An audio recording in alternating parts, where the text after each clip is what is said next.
A poor widow lived alone at the edge of a small village. Her house was tiny, her clothes were worn, and after her husband died, people slowly stopped visiting her.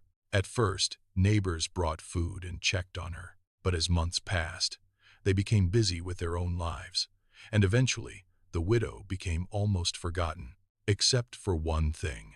Every evening, just before sunset, she lit a small candle in her window, always at the same time, every single night. The villagers often wondered why. She has almost nothing, they said. Why waste precious candles? But the widow never explained. No matter how poor she became, the candle always appeared in the window. Then one freezing winter night, a terrible snowstorm struck the village. Winds howled through the streets. Snow buried the roads. Visibility disappeared completely. Late that evening, a father and his young son became trapped outside the village while returning home. The darkness was overwhelming. The child cried in fear. "We're lost," the father whispered.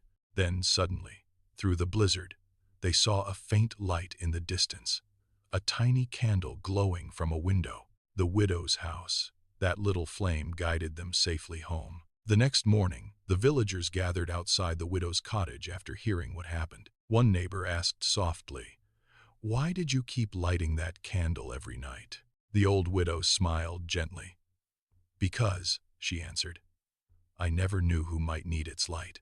The crowd fell silent, because suddenly they understood what seemed small had saved lives. This connects beautifully with the Gospel for the 2nd of June 2026, where Jesus praises the poor widow who gives 2 small coins in the temple treasury. Others gave large amounts from their excess, but she gave everything she had. uskb.org.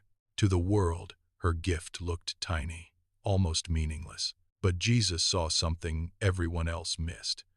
Greatness is not measured by how much we give, but by how much love is inside what we give. Many people think holiness requires grand actions, huge sacrifices, fame, recognition, but often, God works through small hidden acts, a quiet prayer, a word of kindness, a moment of forgiveness, a candle in a window, things the world barely notices, yet heaven sees clearly. And perhaps one day, we will discover that the smallest acts of love changed more lives than we ever imagined. Because in God's kingdom, no act of love is ever wasted.